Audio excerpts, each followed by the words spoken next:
একটা মানুষ যদি দুইটা বিয়ে করে, প্রথম স্ত্রী রেখে দ্বিতীয় আরেকটা বিয়ে করছে, আসলে প্রথম স্ত্রীকে একটু খারাপ লাগা স্বাভাবিক।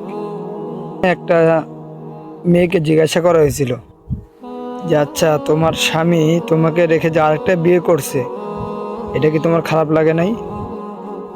সে উত্তরে বলছিল যে খারাপ লাগাটাই স্বাভাবিক, কারণ একটা মেয়েকে রেখে আরেকটা মেয়েকে বিয়ে করা আসলে একটু খারাপ লাগার বিষয়। কারণ এটা মেনে নেওয়া উচিত আমার, কারণ ইসলামে বিধান আছে যে ছেলেদেরকে 4টা বিয়ে করা যায়।